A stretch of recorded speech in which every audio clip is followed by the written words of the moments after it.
तो दोस्तों स्वागत है आप सभी का हमारे चैनल की एक बिल्कुल ही नई वीडियो के अंदर, जहां पर आज की इस वीडियो के अंदर हम बात करने वाले हैं कंजूरिंग सीरीज की लेटेस्ट मूवी के बारे में, जिस मूवी का नाम है द कंजूरिंग लास्ट राइड्स। ये मूवी इंडिया में रिलीज हुई है 5 सितंबर को एंड इस मूवी को लेकर ये बोला जा रहा है कि ये मूवी कंजूरिंग सीरीज की लास्ट मूवी है, जिसका मतलब इस मूवी के साथ ही कंजूरिंग यूनिवर्स का दी एंड होने वाला है। और दोस्तों आज की वीडियो के अंदर मैं इसी मूवी की स्टोरी को डिटेल्स एक्सप्लेन करने वाला हूँ एंड इस मूवी के अंदर क्या क्या हुआ है ये सारी चीजें आपको बताने वाला हूँ, ताकि आप सब भी घर बैठे इस पूरी मूवी की स्टोरी को जानकर एंजॉय कर सके। सो ये वीडियो और इस मूवी की स्टोरी काफी इंटरेस्टिंग है, इसलिए आप सब वीडियो को लाइक कर दीजिए और कमेंट्स के अंदर गुड, वेरी गुड या फिर इस मूवी का नाम जरूर लिख दीजिए। और ये सब इसीलिए क्योंकि आप सभी के लाइक्स और कमेंट से ही हमें मोटिवेशन मिलता है। बाकी आप में से जिसने अभी तक हमारे चैनल को सब्सक्राइब नहीं किया वो जल्दी से चैनल को सब्सक्राइब कर लीजिए और सब्सक्राइब बटन के बगल वाले बेल आइकन को ऑल पर सेट कर लीजिए, ताकि आप हमारे चैनल की सारी लेटेस्ट वीडियो सबसे पहले देख सकें। सो आइए अब हम बिना किसी देरी के आज की इस कमाल की वीडियो को स्टार्ट करते हैं। तो दोस्तों इस मूवी के अंदर हमें जिस टाइम की स्टोरी दिखाई गई है वो टाइम है साल 1986 का, लेकिन इस मूवी की स्टार्टिंग होती है साल 1986 से 22 साल पहले साल 1964 से। मूवी के स्टार्ट होते ही हम 20 अप्रैल 1964 का टाइम देखते हैं और इस टाइम पर हमें पता लगता है कि ये वो टाइम है जिस टाइम पर वॉरेन कपल ने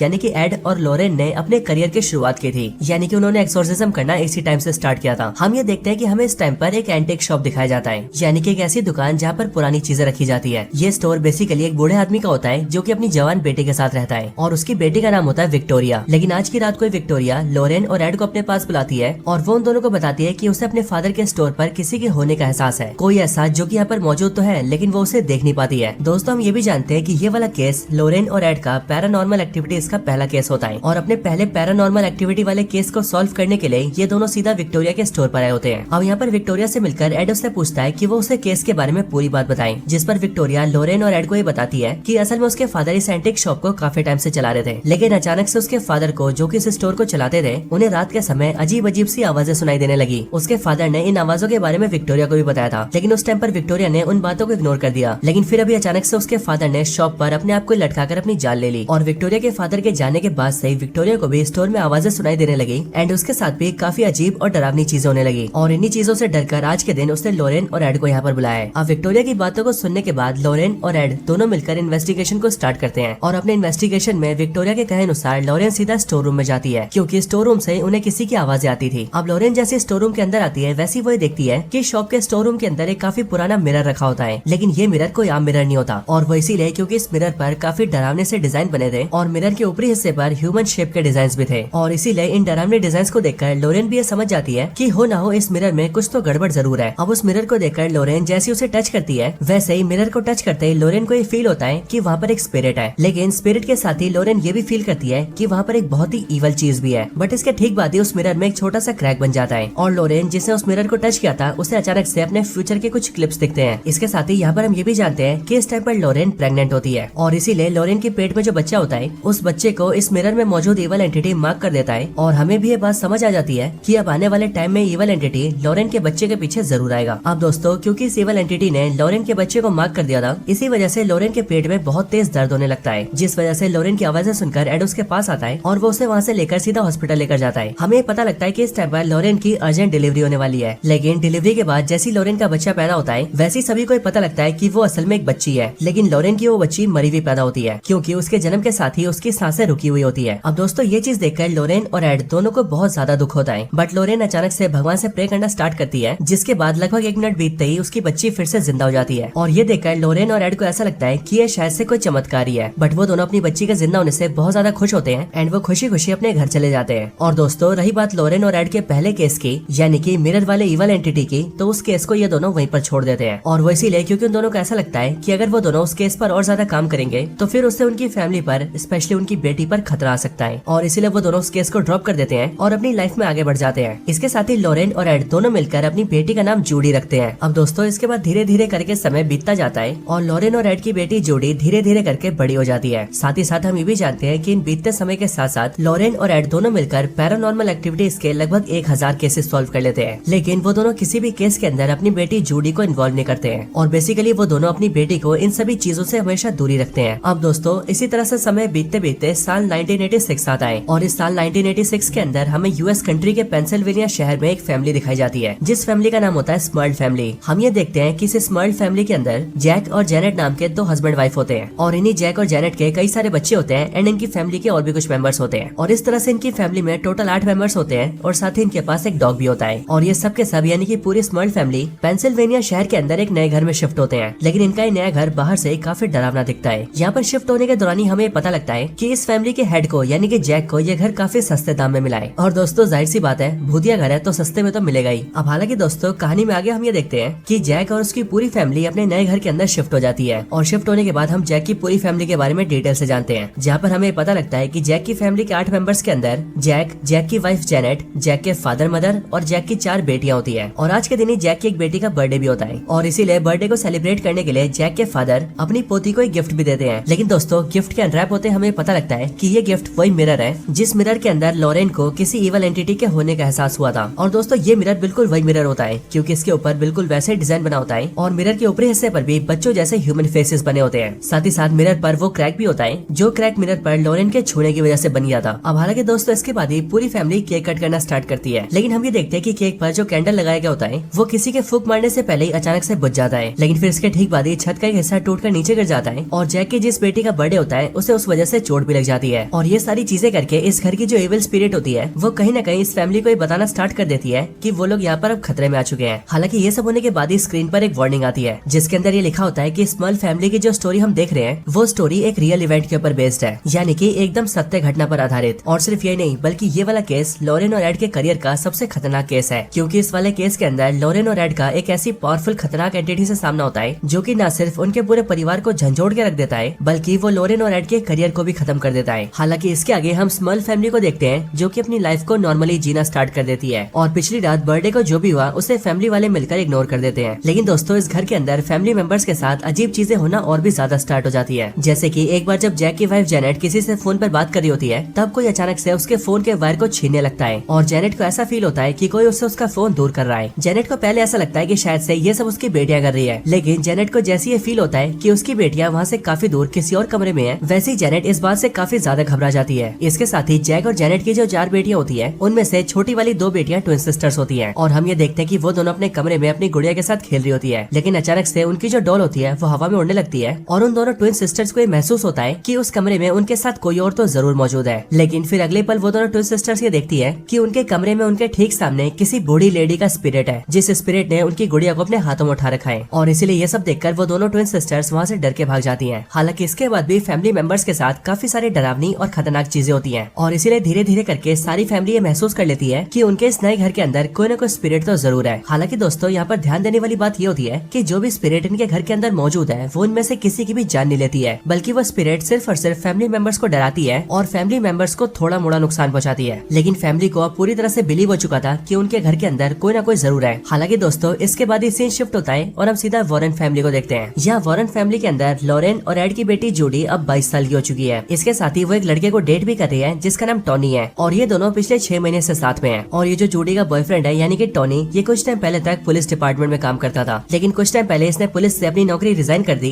एंड इस टाइम पर ये एक बेरोजगार है। अब हालांकि दोस्तों इसके बाद ही एक दिन जूडी के फादर एड का बर्थडे आता है और इसीलिए पूरी फैमिली मिलकर एड के बर्थडे को सेलिब्रेट करते हैं एंड काफी सारे गेस्ट को बुलाते हैं। अब इसी बर्थडे पार्टी के अंदर फादर गॉर्डन भी आते हैं। जो फादर गॉर्डन लॉरेन और एड के काफी करीब होते हैं और इनकी जान पहचान काफी पुरानी होती है। अब अपने फादर के इसी बर्थडे पार्टी के अंदर जूडी अपने बॉयफ्रेंड टोनी को भी बुलाती है और जूडी टोनी को लॉरेन और एड के साथ साथ फादर गॉर्डन से भी मिलवाती है। अब जूडी के बॉयफ्रेंड टोनी से मिलकर उसकी मदर लॉरेन और इवन फादर गॉर्डन दोनों काफी खुश होते हैं। लेकिन हम ये देखते हैं कि जूडी के पिता एड इस बात से काफी खुश नहीं होते क्योंकि उन्हें इस बात की चिंता होती है कि टोनी कैसा लड़का है, क्या वो उसकी बेटी जूडी के लिए सही होगा या फिर नहीं होगा। लेकिन फिर दोस्तों इसके बाद हम जूडी को देखते हैं जो कि रूम में आती है और अपनी पुरानी फोटोज को देखने लगती है और अपनी पुरानी फोटोज को देखते हुए वो अपनी पास्ट की मेमोरीज को याद करने लगती है। लेकिन अब क्योंकि जूडी रूम के अंदर अकेली होती है इसीलिए उसे अचानक से अपने रूम में एनाबेल डॉल दिखने लगती है और एनाबेल डॉल इस टाइम पर एक चेयर पर बैठकर जूडी को देख रही होती है। ये देखकर जूडी काफी डर जाती है, लेकिन फिर तभी वहाँ पर टोनी आता है और वो जूडी को संभालता है। अब हालांकि दोस्तों इसके आगे हम ये देखते हैं कि टोनी जूडी को पूरी फैमिली के सामने रिंग देकर प्रपोज करता है और जूडी से शादी करने के लिए कहता है। जो प्रपोजल देखकर जूडी भी खुश होती है एंड वो टोनी को हाँ बोल देती है। अब इन सारी चीजों की वजह से वॉरेन फैमिली काफी खुश होती है। लेकिन दोस्तों इसके बाद ही जो फादर गॉर्डन होता है जो यहाँ पर एड की बर्थडे पार्टी में आया था वो असल में यहाँ पर एड और लॉरेन से किसी खास चीज के बारे में बात भी करना चाहता था और इसीलिए सारी चीजों के होने के बाद वो लॉरेन और एड से बात करता है एंड वो उन दोनों को स्मर्ल फैमिली के बारे में बताता है, यानी कि उसी फैमिली के बारे में जिनके घर में भूतिया चीजें हो रही हैं। और फादर गॉर्डन लॉरेन और एड से कहता है कि वो दोनों मिलकर उस फैमिली की हेल्प करें। अब दोस्तों दोस्तों फादर गॉर्डन की बात सुनकर एड तो राजी हो जाता है, लेकिन लॉरेन इस बात पर फादर गॉर्डन को मना कर देती है और वो फादर गॉर्डन से कहती है कि उन्होंने इस काम को काफी टाइम पहले छोड़ दिया था और अब इसीलिए वो दोनों इन पैरानॉर्मल एक्टिविटीज को सॉल्व करने वाले काम को और नहीं करेंगे। और अब इसीलिए दोस्तों ना सुनने की वजह से फादर गॉर्डन वहाँ से चला जाता है। लेकिन अब इसके बाद ही सीन शिफ्ट होता है और अब फिर से स्मॉल फैमिली को देखते हैं। यहाँ पर रात के टाइम पर फैमिली का हेड यानी कि जैक सो रहा होता है, लेकिन तभी जैक को ये फील होता है कि कोई उसके आसपास आ चुका है और फिर अचानक से कोई जैक को हवा में उड़ाता है एंड उसकी गर्दन दबाने लगता है, जिस वजह से जैक को काफी ज्यादा दर्द होता है। लेकिन इसी टाइम पर जैक की बड़ी बेटी जिसका नाम हैदर होता है वो अपने रूम में अपने बर्थडे वाली क्लिप को देख रही होती है। लेकिन इसी क्लिप को देखते हुए हैदर को इस बात का जवाब मिल जाता है कि आखिरकार उसके बर्थडे वाले रात को उसके केक के कैंडल को किसने बुझाया था। और वो इसीलिए क्योंकि जब वो क्लिप को देख रही होती है तब क्लिप में उसे अपने पास एक स्पिरिट दिखती है जिसने की हैदर के फूक मारने से पहले खुद ही फूक मारकर केक के कैंडल को बुझाया था। और इसीलिए हैदर क्लिप में उस स्पिरिट को देखकर बहुत ज्यादा डर जाती है। लेकिन फिर तभी हैदर ने जिस स्पिरिट को वीडियो क्लिप में देखा था वो हैदर को अचानक से अपने सामने दिखाई देता है। हैदर के सामने का स्पिरिट एक बड़े बालों वाला आदमी होता है और इसके हाथों में इसके पास एक कुल्हाड़ी भी होती है। उसे देखकर हैदर बहुत ज्यादा डर जाती है और इसलिए वो जोर जोर से चिल्लाने लगती है। पर हैदर ये नोटिस करती है कि वो आदमी उसके करीब आकर उसे मारने की कोशिश कर रहा है। इधर हैदर की आवाज सुनकर उसकी मदर जेनेट जाग जाती है, लेकिन जेनेट की जैसी आंखें खुलती है वैसी वो ये देखती है कि उसके हस्बैंड को यानी कि जैक को किसी ने हवा में उठा रखा है और कोई उसकी गर्दन दबा रहा है। इसके बाद जेनेट जल्दी से जैक को बचाती है, जिसके बाद सारे फैमिली मेंबर मिलकर जल्दी से हैदर के पास जाते हैं। लेकिन फिर एक साथ आने के बाद वो सभी स्पिरिट से बच जाते हैं। अब इसकी अगली सुबह हम ये देखते हैं कि जेनेट और जैक जल्दी से मीडिया को बुलाते हैं और वो मीडिया वालों को अपने साथ बीती हुई सारी बातें बताते हैं। एंड दोस्तों ये वही सीन होता है जिसे हम सभी ने मूवी के ट्रेलर के स्टार्टिंग सीन में देखा था। और यहाँ पर मीडिया वालों के सामने जेनेट ये भी कहती है कि हमारे घर में रहने वाली स्पिरिट्स को हमारे घर के 8 के 8 लोगों ने देखा है और 8 के 8 लोगों को भ्रम नहीं हो सकता। हालांकि दोस्तों दूसरी तरफ हम वॉरेन फैमिली को देखते हैं जहाँ पर टॉनी के जोडी को प्रपोज करने की वजह से अब उन दोनों की शादी तय हो चुकी थी और इसीलिए जोडी अपनी फैमिली के साथ सीधा ड्रेस सिलवाने आती है ताकि उस ड्रेस को वो अपनी शादी वाले दिन पहन सके। अब जोडी ने दुकान में जिस ड्रेस को सिलेक्ट किया होता है वो उसे पहनने के लिए ट्रायल रूम में जाती है, लेकिन वहाँ पर जोडी को ऐसा फील होता है कि कोई उसके साथ वहाँ पर मौजूद है। और फिर अगले पल जोडी को अपने साथ वहाँ पर वही बुढ़िया दिखाई देती है जिस बुढ़िया की स्पिरिट को हम सभी ने जैक और जेनेट के घर के अंदर देखा था। और फिर दोस्तों इस चीज के होने के साथ ही हम ये बात भी समझ जाते हैं कि जैक और जेनेट के घर में जो भी स्पिरिट्स है वो कहीं ना कहीं जोडी और उसकी फैमिली से कनेक्टेड है। लेकिन इनके बीच का कनेक्शन किस तरह से है ये हमें मूवी में आगे पता लगेगा। हालांकि जोडी को यहाँ पर उस बूढ़ी स्पिरिट के साथ साथ अपनी खुद की भी शक्ल दिखती है और जोडी ये फील करती है कि वो खुद ही खुद की गर्दन दबाने की कोशिश कर रही है। लेकिन अगले पल जोडी की मदर लॉरेन अंदर आती है एंड वो उसे उन सबसे बचा लेती है। लेकिन ये देखकर जोडी की मदर लॉरेन काफी ज्यादा डर जाती है क्योंकि अचानक से ऐसी चीजें वो भी उसकी फैमिली के साथ होना काफी अजीब सी बात थी। बाकी दोस्तों मीडिया की सारी खबरें सुनकर फादर गॉर्डन जो कि लॉरेन और एड से मदद मांगने गए थे वो सीधा स्पल फैमिली की हेल्प के लिए जाते हैं और फिर वो सीधा उस घर के अंदर जाते हैं एंड अपने रिचुअल्स करते हैं। रिचुअल्स को करने के बाद फादर गॉर्डन को ये समझ में आ जाता है कि इस घर के अंदर जो भी इवल एंटिटी है वो बहुत ही ज्यादा खतरनाक और बहुत ही ज्यादा पावरफुल है और इसीलिए इस चीज से निपटना बहुत ज्यादा जरूरी है। अब हालांकि फादर गॉर्डन को ये पता होता है कि वो इस इवल स्पिरिट को अकेले नहीं हरा सकता है और इसीलिए वो इस केस के लिए बिशप की हेल्प मांगने जाता है ताकि वो बिशप के साथ मिलकर इस बारे में कुछ कर सके। लेकिन जब फादर गॉर्डन बिशप के पास पहुंचता है तब वो ये देखता है कि वहाँ पर बिशप मौजूद नहीं है और इसीलिए फादर गॉर्डन वहाँ पर बिशप का इंतजार करने लगता है। लेकिन फिर अगले पल वहाँ पर फादर गॉर्डन को महसूस होता है कि उस जगह पर एक इवल एंटिटी आ चुकी है और वो इवल एंटिटी फादर बिशप को एक तार से लटका के मार देती है। अब इसके बाद वॉरेन फैमिली को भी ये पता लगता है कि फादर गॉर्डन की मौत हो चुकी है और फिर इसीलिए जिस दिन फादर गॉर्डन का फ्यूनरल होता है उस दिन वॉरेन फैमिली के मेंबर्स यानी कि एड, लॉरेन और जूडी तीनों वहाँ पर मौजूद होते हैं। यहाँ पर जूडी जैसी फादर गॉर्डन के ग्रेव को टच करती है वैसे ही जिस इवल एंटिटी ने फादर गॉर्डन की जान ली होती है उसी चीज से जुड़ी हुई चीजें जूडी को दिखाई देने लगती है और इसीलिए वो सब देखकर जूडी काफी ज्यादा डर जाती है। इसके बाद जूडी फादर गॉर्डन के साथी फादर से पूछती है कि जब फादर गॉर्डन की मौत हुई थी तब उससे पहले वो कहाँ पर गए थे। जूडी की इस बात को सुनकर वो फादर जूडी को बताते हैं कि असल में फादर गॉर्डन अपनी मौत से पहले पेंसिल्वेनिया शहर के एक घर में गए थे, वही घर जिसके बारे में न्यूज में आ रहा है यानी कि स्मॉल हाउस। इस बारे में जानते ही जूडी बिना अपनी फैमिली को बताए जल्दी से पेंसिल्वेनिया चली जाती है और इसीलिए जब लॉरेन और एड को अपनी बेटी जूडी नहीं मिलती तब वो उसे ढूंढते हुए परेशान होने लगते हैं। लेकिन फिर तभी जूडी का बॉयफ्रेंड टोनी उन दोनों को बताता है कि असल में जूडी पेंसिल्वेनिया शहर के स्मॉल हाउस में गई है। इस बारे में जानते ही वो लोग भी जल्दी से स्मॉल हाउस जाते हैं और वो लोग वहाँ पर आकर जैक, जेनेट एंड उनकी पूरी फैमिली से मिलते हैं। लॉरेन और एड को देखकर जैक और जेनेट को ऐसा लगता है कि शायद से वो दोनों वहाँ पर उनकी हेल्प के लिए आए हैं, लेकिन एक्चुअली में लॉरेन और एड वहाँ पर बस अपनी बेटी जूडी को लेने आए होते हैं और इसीलिए वो लोग जूडी को लेते हैं एंड वहाँ से जाने लगते हैं। लेकिन जूडी वहाँ से जाने से मना कर देती है एंड वो अपनी फैमिली से कहती है कि वो दोनों आज तक सबकी हेल्प करते हुए आए हैं, इसीलिए उन्हें इनकी भी हेल्प करनी चाहिए क्योंकि इस टाइम पर ये फैमिली बहुत ही ज्यादा परेशान है। इसके साथ ही फादर गॉर्डन भी मरने से पहले ठीक यहीं पर आए थे और यहाँ से जाने के बाद ही फादर गॉर्डन की मौत हो गई और इसीलिए फादर गॉर्डन की मौत का रहस्य भी इसी घर से जुड़ा हुआ है। और अब इसीलिए दोस्तों जूडी की इन सारी बातों को सुनने के बाद लॉरेन और एड दोनों मिलकर स्मॉल फैमिली की हेल्प के लिए तैयार हो जाते हैं। हालांकि इसके साथ ही जूडी टोनी से बातचीत करती है एंड वो अपने बॉयफ्रेंड टोनी को ये बताती है कि एक्चुअली में जब उसने फादर गॉर्डन की ग्रेव को टच किया था तब उसे किसी इवल एंटिटी के होने का एहसास हुआ था और जूडी को को ऐसा फील हुआ था कि वो इवल एंटिटी मानो जूडी को इस घर में बुलाना चाहती है एंड यहाँ पर जूडी को रोक कर रखना चाहती है। अब दोस्तों जूडी की इस बात को सुनकर हम फैंस को भी ये समझ में आ जाता है कि एक्चुअली में स्मॉल फैमिली के इस घर के अंदर जो इवल एंटिटी है उसका मेन मकसद जूडी एंड उसकी फैमिली को यहाँ पर बुलाना ही था। और जूडी एंड उसकी फैमिली को यहाँ पर बुलाने के लिए वो इवल स्पिरिट स्मॉल फैमिली के मेंबर्स को डरा रहा था ताकि उनके डरने की खबर फैले और जूडी, लॉरेन और एड यहाँ पर आ जाए। और दोस्तों शायद से यही रीजन था जिसकी वजह से हम जो भी इवल स्पिरिट्स को इस घर में देख रहे थे वो स्मॉल फैमिली के मेंबर्स को सिर्फ डरा रहे थे, ना कि उन्हें जान से मार रहे थे। अब इसके बाद ही हम लॉरेन को देखते हैं जो कि अपनी इन्वेस्टिगेशन को स्टार्ट करती है और इन्वेस्टिगेशन में वो बारी बारी करके घर के हर हिस्से में जाती है एंड वहाँ की हर एक चीज को ऑब्जर्व करना स्टार्ट करती है। इसी दौरान लॉरेन को कई सारी अजीब चीजें दिखती है, साथ ही साथ वो एक रूम के अंदर एक स्पिरिट का हाथ भी देखती है। लेकिन फिर इसके बाद ही लॉरेन घर के बेसमेंट में जाती है और बेसमेंट के अंदर कदम रखने के साथ ही लॉरेन को कई सारी आवाजें सुनाई देती है और वो अपने मन में काफी सारे विजुअल्स को देखती है, जिसके बाद ही लॉरेन को पता लग जाता है कि आखिरकार इस पूरे घर में चल क्या रहा है। इसके बाद ही लॉरेन अपने पति एड के पास आती है और वो एड को इस पूरे घर की कहानी बताना स्टार्ट करती है। वो एड को बताती है कि आज से बहुत साल पहले इस घर के अंदर एक आदमी, उस आदमी की पत्नी और उसकी पत्नी की बूढ़ी माँ रहा करते थे। लेकिन वो जो आदमी था वो अपनी पत्नी से प्यार करने की बजाय उस पर बहुत ज्यादा जुल्म करता था। वो उसे बहुत ज्यादा मारा पीटा करता था और घर में कैद करके रखता था। इन सब चीजों की वजह से उस लेडी का किसी दूसरे आदमी से अफेयर स्टार्ट हो गया। लेकिन लेडी के पति को जैसे उसके अफेयर के बारे में पता लगा वैसे वो आदमी आग बबूला हो गया और उसने अपनी कुल्हाड़ी उठा ली। अपने पति के गुस्से को देखकर वो लेडी सीधा बेसमेंट की तरफ भागी, पर उस टाइम पर उस बेसमेंट में उस लेडी के साथ साथ उसकी बूढ़ी मदर भी थी। लेकिन लेडी का पति कुल्हाड़ी लेकर सीधा बेसमेंट में आ गया और उसने गुस्से में अपनी पत्नी के साथ साथ उसकी बूढ़ी मदर को भी जान से मार दिया और फिर बाद में जाकर उस आदमी की भी मौत हो गई। और इसीलिए इस घर के अंदर टोटल 3 आत्माएं हैं। अब लॉरेन की बातें सुनकर एड उससे कहता है कि इन सब में कौन सी बड़ी बात है, हम ऐसी आत्माओं से पहले भी निपट चुके हैं और इसलिए हम लोग इन्हें भी बड़े आराम से हैंडल कर लेंगे। लेकिन एड की इस बात को सुनकर लॉरेन उससे कहती है कि असल में बात सिर्फ इतनी सिंपल नहीं है। एक्चुअली में इस घर के अंदर उन तीनों आत्माओं के साथ साथ कोई और भी है, कोई ऐसी पावरफुल इवल स्पिरिट जिसे मैं देख नहीं पा रही हूँ, लेकिन हाँ मुझे उसका एहसास हो रहा है और मैं जानती हूँ कि वो इसी घर में है। और एक्चुअली में ये सारी चीजें जो भी हो रही है इन सब के पीछे वो खुद ही है, क्योंकि वो पावरफुल इवल स्पिरिट इन तीनों की आत्माओं को कंट्रोल में कर रहा है और इनका इस्तेमाल करके जैक और जेनेट की फैमिली को डरा रहा है। अब यहाँ पर लॉरेन और एड को ये सारी बातें तो समझ में आती है, लेकिन उन्हें एक बात समझ नहीं आती और वो बात ये होती है कि इन तीनों आत्माओं ने या फिर यूं कहे उस इवल स्पिरिट ने अभी तक घर में रह रहे किसी भी आदमी को पोजेस क्यों नहीं किया। एक्चुअली में ये बात लॉरेन और एड के लिए सोचने वाली इसीलिए थी क्योंकि उन्होंने अपने करियर में जितने भी केसेस देखे थे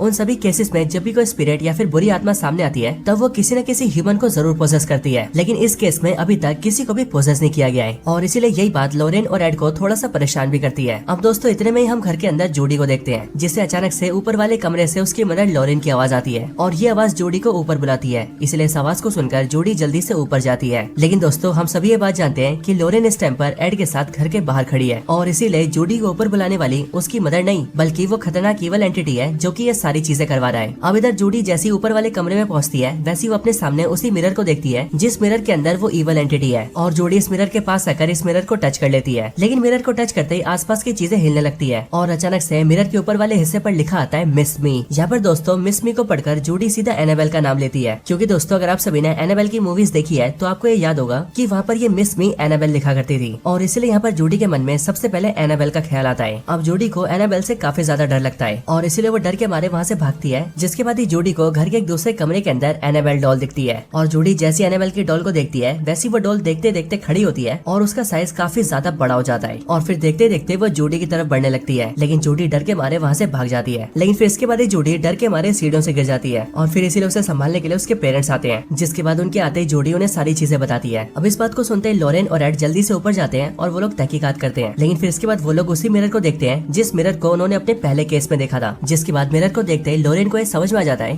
कि एक्चुअली में ये इवल एंटिटी वही है जिससे उनका सामना अपनी लाइफ में सबसे पहली बार हुआ था। लेकिन यहाँ पर लॉरेन ये नोटिस करती है कि आज से 22 साल पहले अपने पहले केस के अंदर जब लॉरेन ने इस मिरर को पहली बार देखा था और टच किया था तब लॉरेन को ये फील हुआ था कि इस मिरर के अंदर एक इवल एंटिटी है। लेकिन आज के दिन जब लॉरेन इस मिरर को टच करती है तब उसे ये फील होता है कि इस मिरर के अंदर कोई भी इवल एंटिटी नहीं है। और दोस्तों देखा जाए तो ये चीज देखकर हम फैंस को भी काफी अजीब लगता है। लेकिन इतने में हम जूडी को देखते हैं जो कि बहुत जोर जोर से खांसने लगती है और हमें देखकर ये फील होता है कि हो ना हो जूडी के साथ कुछ तो गलत जरूर हुआ है। हालांकि इतने में जूडी का फादर एड इस बात को कहता है कि इस घर के अंदर जो भी कुछ हो रहा है इसकी फसाद ये मिरर ही है और इसीलिए उन सबको मिलकर आज के रात ही इस मिरर को अपने घर के अपने म्यूजियम में डालना होगा। और एक बार अगर एड ने इस मिरर को अपने घर के म्यूजियम में डाल दिया तो फिर वहाँ पर वो इस मिरर को कैद भी कर सकता है। अब मिरर को उठाकर इसे एड के म्यूजियम में रखने का काम एड, स्मॉल फैमिली का हेड यानी कि जैक और जूडी का बॉयफ्रेंड टोनी ये तीनों मिलकर डिसाइड करते हैं और अब इन तीनों को ही मिलकर इस मिरर को उठाकर एड के घर के म्यूजियम में डालना है। लेकिन इस काम को करने से पहले एड जैक और टोनी से कहता है कि इस काम को करने की शुरुआत करते ही हमें इस रात में इस काम को पूरा करना होगा। इसके साथ ही उन तीनों को डायरेक्टली इस मिरर को टच नहीं करना है और इसलिए मिरर को उठाने के लिए उन्हें हाथों में ग्लव्स पहनने होंगे एंड साथ ही साथ मिरर को ढकना भी होगा और किसी को भी मिरर के अंदर देखना नहीं होगा। अब इसके बाद ये तीनों जल्दी से तैयार होते हैं और टोनी कार को ड्राइव करके जल्दी से उसे घर के पास लाता है। इधर एड और जैक दोनों मिलकर मिरर को उठाते हैं और उसे लेकर सीधा गाड़ी में डालने की कोशिश करते हैं, लेकिन फिर अचानक से मिरर का ऊपर का कपड़ा हट जाता है और जैक मिरर के अंदर देख लेता है, जिससे कि उसे फील हो जाता है कि इविल स्पिरिट वहीं पर मौजूद है और फिर इसीलिए डर के मारे वो नीचे गिर जाता है एंड उसके हाथों से मिरर भी छूट जाता है। इधर टोनी जो कि गाड़ी को ड्राइव कर रहा था वो भी ये देखता है कि उसके सामने बूढ़ी लेडी का स्पिरिट खड़ा हुआ है और इसीलिए उसे देखकर टोनी डर जाता है एंड उसकी गाड़ी ठुक जाती है। इधर ये सब देखकर पूरी फैमिली के सारे मेंबर्स काफी ज्यादा डर जाते हैं, लेकिन इतने में ही जब लॉरेन अपनी बेटी जूडी को ढूंढती है तब वो देखती है कि उसकी बेटी जूडी एक कोने में जाकर बैठी हुई है। लेकिन फिर जैसे ही लॉरेन अपनी बेटी जूडी के पास आती है वैसे वो भी ये नोटिस करती है कि उसकी बेटी जूडी कमरे के कोने में बैठकर अक्कड़ बक्कड़ बम्बे वो 80-90 पूरे 100 का गाना गा रही है। और फिर अगले पल जूडी की शक्ल देखकर लॉरेन को ये पता लग जाता है कि अब उसकी बेटी जूडी पोजेस्ड हो चुकी है। और फिर दोस्तों यहीं से लॉरेन को ये बात भी समझ में आ जाती है कि आखिरकार क्यों अब तक मिरर में रहने वाले इवल एंटिटी ने किसी को भी पोजेस नहीं किया था, क्योंकि एक्चुअली में वो इवल एंटिटी आज तक जूडी का इंतजार कर रहा था और जूडी की बॉडी को पोजेस करने के लिए उसने उसे तभी मार्क कर दिया था जिस टाइम पर जूडी लॉरेन के पेट में थी। इसके बाद ही जूडी को पोजेस करने वाला वो इवल एंटिटी अपनी असली आवाज में लॉरेन से कहता है कि मैं जूडी के यहाँ आने का बहुत समय से इंतजार कर रहा था और अब मैं जूडी को अपने साथ लेकर जाऊंगा। और फिर ये बोलने के बाद ही वो लॉरेन की तरफ बहुत तेजी में बढ़ता है और लॉरेन को जोरदार धक्का देता है, जिससे कि लॉरेन नीचे गिर जाती है। इधर इसके बाद जूडी बाकी घर वालों के सामने आती है, जहाँ पर फैमिली का डॉग जूडी को देखकर बहुत ज्यादा भौंकने लगता है और फिर इसीलिए जूडी उसे भी हवा में उड़ाकर दूर फेंक देती है। इसके बाद एड जैसे अपनी बेटी जूडी को इस हालत में देखता है वैसे वो जूडी के पास आता है एंड फिर वो जूडी से कहता है कि वो इस इवल स्पिरिट से फाइट कर सकती है। लेकिन इधर जूडी की बॉडी का वो इवल स्पिरिट एड पर अटैक कर देता है, जिस वजह से उसे हार्ट अटैक जैसा फील होने लगता है। इसी टाइम पर हम घर के बाहर टोनी को देखते हैं, जो कि इस टाइम पर घर के अंदर आने की कोशिश कर रहा होता है, लेकिन वही नोटिस करता है कि उस इवल स्पिरिट ने घर के सारे दरवाजों को बंद कर दिया है। लेकिन तब भी टोनी किसी तरह से घर के अंदर घुस जाता है। घर के अंदर आते वो लॉरेन को देखता है, जिसके ऊपर इस टाइम पर वो कुल्हाड़ी वाले आदमी की स्पिरिट हमला कर रही होती है, लेकिन टोनी वहाँ पर आकर लॉरेन को बचा लेता है। अब इसके बाद ही हम एड को देखते हैं, जिसकी हालत अब ठीक होती है और इसीलिए वो सबसे पहले खुद को संभालता है एंड फिर वो जेनेट से कहता है कि वो फैमिली के सारे मेंबर्स को लेकर घर से बाहर निकल जाए। जिसके बाद हम ये देखते हैं कि पूरी स्मॉल फैमिली घर से बाहर निकल जाती है और अगर घर के अंदर कोई रह जाता है तो वो होता है एड, लॉरेन, जूडी और जूडी का बॉयफ्रेंड टोनी। यहाँ पर लॉरेन एड को बताती है कि एक्चुअली में जिस इवल एंटिटी ने उनकी बेटी जूडी को पोजेस किया है वो उनके पीछे सालों से पड़ी थी और साथ ही वो इवल एंटिटी बहुत ज्यादा पावरफुल भी है। ये बात सुनकर एड लॉरेन के हाथों से अपने बाइबल की बुक मंगवाता है ताकि वो जल्दी से जूडी के ऊपर एक्सोर्सिज्म कर सके और उसकी बॉडी से उस इवल एंटिटी को बाहर निकाल सके। अब ये लोग एक्सोर्सिज्म करने के लिए जैसे ऊपर जूडी के पास जाते हैं वैसे वो लोग ये देखते हैं कि ऊपर वाले कमरे के अंदर जूडी ने रस्सी से अपने आप को लटका रखा है और एक्चुअली में ये चीज जूडी से वो इवल एंटिटी करवा रहा है ताकि रस्सी से लटका कर वो जूडी को जान से मार दे और फिर वो जूडी की सोल को अपने साथ ले जाए। लेकिन दोस्तों सही टाइम पर वहाँ पर जूडी की फैमिली पहुंच जाती है, जिसके बाद वो लोग जल्दी से जूडी को नीचे उतार लेते हैं। लेकिन जूडी को नीचे लाकर वो लोग ये देखते हैं कि जूडी की सांसें नहीं चल रही है और फिर इसके लिए वो लोग जूडी की छाती पर पंप करके उसकी सांसें चला देते हैं, जिसके बाद जूडी जिंदा हो जाती है। लेकिन इसी टाइम पर लॉरेन एक शीशे के अंदर ये नोटिस करती है कि वो इवल एंटिटी उन सबको वहाँ से देख रहा है। साथ ही साथ लॉरेन अपने कंधे पर उसका हाथ भी महसूस करती है। इसके साथ ही वो इवल एंटिटी एड को भी नुकसान पहुंचाता है, जिस वजह से एड को भी फिर से हार्ट अटैक जैसा फील होता है। लेकिन तब भी एड खुद को संभालता है और कुछ टाइम में ठीक हो जाता है। इधर हम ये नोटिस करते हैं कि वो इवल एंटिटी अब जूडी की बॉडी से बाहर आ चुका है और शायद से एक बार फिर से वो अपने मिरर में चला जाता है, क्योंकि अगले पल वो मिरर हवा में उड़ता है और उन सबके सामने जोर जोर से घूमने लगता है। हालांकि ये देखकर भी एड डरता नहीं है और वो जल्दी से अपनी बाइबल की किताब खोलता है और एक्सोर्सिज्म को स्टार्ट कर देता है। बट इन सबसे इवल एंटिटी को बहुत ज्यादा नुकसान होता है और इसीलिए वो उन सब पर हमला करता है और वो मिरर टोनी की गर्दन दबाने लगता है। साथ ही साथ एड जिस बाइबल से एक्सोर्सिज्म कर रहा होता है उस बाइबल में भी आग लग जाती है। इन सबके साथ ही वो अपने मिरर के अंदर एड को अपना इवल वर्जन भी दिखाता है और वो एड को शांत रहने के लिए कहता है ताकि एड अपने एक्सोर्सिज्म को रोक दे। लेकिन एड तब भी रुकता नहीं है और वो लगातार अपने एक्सोर्सिज्म को चालू रखता है। इसके बाद ही एड अपनी जलती हुई बाइबल को उस मिरर से चिपका देता है, जिससे कि इवल एंटिटी को बहुत ज्यादा नुकसान होता है। लेकिन फिर इसके बाद ही लॉरेन और जूडी ये दोनों भी अपने हाथ को मिरर से चिपका देते हैं, जिसके बाद उन तीनों की पवित्र शक्तियों से इवल एंटिटी को बहुत ज्यादा नुकसान होता है और देखते देखते उस पूरे मिरर में क्रैक्स आने लगते हैं। एंड फिर उसके अगले पल एक छोटा सा ब्लास्ट होता है, जिससे कि हमें पता लगता है कि इवल एंटिटी अब खत्म हो चुका है। इसके बाद एड उस मिरर को ले जाकर अपने म्यूजियम में डाल देता है। इसके बाद ये मूवी अपनी एंडिंग पर आती है और एक आवाज के जरिए हमें बताया जाता है कि इन सारी घटनाओं का स्मॉल फैमिली पर काफी बुरा असर हुआ, लेकिन उसके बाद भी 3 सालों तक वो लोग उसी घर में रहे और फिर उस बीच उनके ऊपर कोई भी खतरा नहीं आया। इसके बाद ही पूरी वॉरेन फैमिली अपने घर चली जाती है, जहाँ पर आने के बाद एड टोनी को अपने दामाद के रूप में एक्सेप्ट कर लेता है और वो उस पर भरोसा करके अपने म्यूजियम की चाबी उसके हाथों में दे देता है। और फिर इसके बाद इसके अगले सीन के अंदर हम जूडी और टोनी की शादी होते हुए देखते हैं, जिसके बाद एक हैप्पी एंडिंग के साथ न सिर्फ ये मूवी खत्म होती है बल्कि इस पूरी कंजूरिंग यूनिवर्स का भी दी एंड हो जाता है।